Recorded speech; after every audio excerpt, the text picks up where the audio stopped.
নমস্কাৰ আপোনালোকে চাবলৈ আৰম্ভ কৰিছে নিউজ নাও আৰু মই অনুপম বৰা। যোৰহাট পলিটেকনিক উচ্চতৰ মাধ্যমিক বিদ্যালয়লৈ আশাৰ সঞ্চাৰ। যোৰহাট নগৰত অৱস্থিত 93টা বৰ্ষ গৰকা যোৰহাট পলিটেকনিক উচ্চ মাধ্যমিক বিদ্যালয়লৈ এক বহুদিনীয়া আশাৰ সফল প্ৰাপ্তি হয়।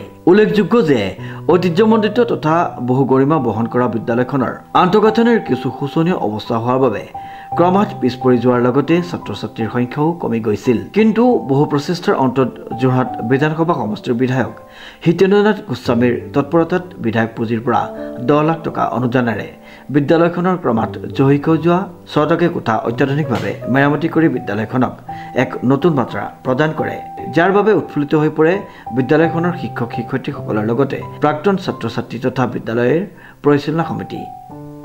মানে ঐতিহাসিক এখন স্কুল পলিটেকনিক স্কুল আমাৰ কাৰণে, কাৰণ আমি জন্ম হয়তো আগৰ পৰা এখন স্কুল হৈছে, এতিয়া 100 বছৰমান হ'বলৈ হোৱা নাই ন, 93 ইয়েৰ্ছ হৈছে।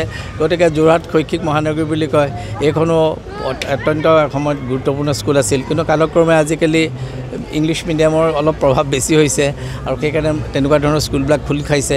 আমাৰো বহুত মানুহে তেওঁলোকৰ ল'ৰা ছোৱালীক তালৈ পঠিয়াইছে। ভাৰ্ণিকুলাৰ আমাৰ যিটো স্কুল আছে মাধ্যমৰ লোকেল আমাৰ নিজৰ অসমীয়া মাধ্যমৰ যিবিলাক স্কুল, সেই স্কুলবিলাক এতিয়া লাহে লাহে অকণমান স্তিমিত হোৱা যেন দেখা গৈছিল। পলিটেকনিকৰ তেনেকুৱা এটা অৱস্থা হৈছিল। কিন্তু মই সদায় থেংক ইউ দিম পলিটেকনিক স্কুলৰ এক্স ষ্টুডেণ্ট আৰু প্ৰধান শিক্ষকে ধৰি শিক্ষকসকলক, যে তেওঁলোকে তেওঁলোকক আমি এটা কি বুলি ক'ম, এটা টনিক দিয়াৰ নিচিনা আমিবিলাকে বাহিৰৰ পৰা, যে আপোনালোকে ভাল কাম কৰক, আমি স্কুলখন আকৌ ডেভেলপ কৰাম। আৰু কিবা এটা কাৰণে ভগৱানৰ কৃপাত মই হয়তো এই স্কুলবিলাকত যি ডেভেলপ কৰাৰ ক্ষেত্ৰত মোৰ এটা ইচ্ছা সদায় থাকে, কাৰণ আমি নিজৰ যোৰহাটৰ গৰিমা ঐতিহ্য আমি কেতিয়াও ম্লান কৰিব নালাগে। আৰু সেই আমাৰ অসমীয়া মাধ্যমৰ স্কুলবিলাক ভাল হ'লে আৰু ভাল লাগিব। আপোনালোকে যেনে গভৰ্ণমেণ্ট স্কুলত প্ৰায় 3 কোটিতকৈ অধিক টকা দি মই মাননীয় মুখ্যমন্ত্ৰীৰ সহযোগতে এই টকাখিনি আনি স্কুলখন আমি এজ ইট ইজ ৰাখিব বিচাৰিছোঁ। হেৰিটেজ ছাইডটো আমি যদি একেবাৰে নাৰাখোঁ বেয়া হ'ব।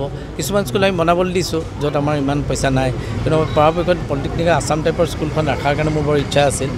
আমাৰ সকলোৱে সহায় কৰিলে, তেখেতসকলেও কৰিলে, এক্স ষ্টুডেণ্টবিলাকেও কৰিলে। আৰু আজি আমি 5টা ৰুমৰ এটা ধুনীয়া ঘৰ পালোঁ, প্ৰায় 10 লাখ টকা আমাৰ দিয়া হৈছিল। আৰু এই চৰকাৰী পুঁজিটো আমি পোৱাৰ কাৰণে মই চৰকাৰকো সদায় ধন্যবাদ দিব লাগিব, যে যোৰহাটৰ কাৰণে যথেষ্টখিনি পইচা তেখেতসকলে আমাক দিছে আৰু সেই পইচাবিলাক আমি সৎ ব্যৱহাৰৰ কাৰণে চেষ্টা কৰিছোঁ। আৰু পলিটেকনিক স্কুলখনৰ ভৱিষ্যত উন্নতি যাতে আৰু হয় তাকে কামনা কৰিছোঁ। বিদ্যালয়খনৰ প্ৰাংগণত বিধায়কগৰাকীয়ে উপস্থিত হৈ মেৰামতি কৰি নৱনিৰ্মিত কোঠাকেইটা শুভোদ্বোধন কৰে।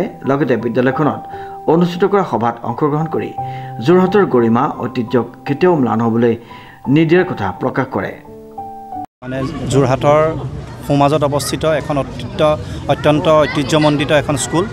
ইয়াত মই নিজেই পঢ়া, মই জেনেৰেল ছেক্ৰেটাৰী আছিলোঁ। মোৰ দেউতা ইয়াত শিক্ষকতা কৰা প্ৰধান শিক্ষক হিচাপে ইয়াৰ পৰা অৱসৰ গ্ৰহণ কৰিছে।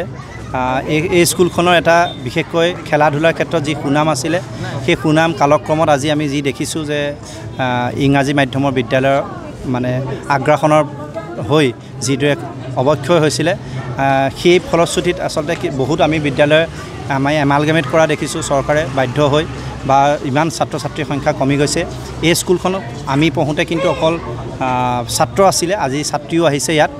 আৰু আমি দেখিছোঁ যে স্কুলখনৰ যেতিয়া অৱক্ষয় হৈছিলে, আমি প্ৰাক্তন ছাত্ৰসকলে, বিশেষকৈ আমি যিখিনি যোৰহাটত থাকোঁ, বা এখেত মোৰ লগৰ সতীৰ্থ পলাশজ্যোতি দত্ত এখেত বিদেশত থাকে, তেখেতসকলে বিদেশৰ পৰা সকলো ধৰণৰ সহায় সহযোগিতা।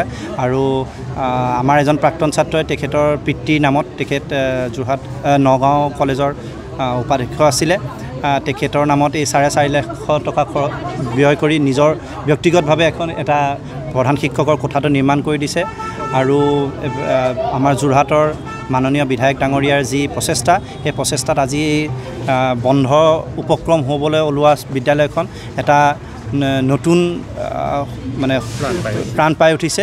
আৰু মই দেখিছোঁ যে আগৰ যি মানে ছাত্ৰ ছাত্ৰীৰ সংখ্যা যেনেকৈ অৱনমিত হৈছিলে, এই যোৱা বিগত 2 মাহত মই চকুৰে দেখাত 20জনতকৈ বেছি বাঢ়িছে, যিটো মানে আচলতে যদিও সংখ্যা হিচাপে কম, কিন্তু আচলতে চৰকাৰী বিদ্যালয়ৰ কাৰণে 20জন ছাত্ৰ 2 মাহ বা 4 মাহৰ এবছৰৰ ভিতৰত বহাটো অত্যন্ত আজিৰ দিনত ডাঙৰ কঠিন কাম। তাত আমি ভাবিছোঁ এইবাৰ মানে 10 লক্ষ টকা তেখেতে দিছে।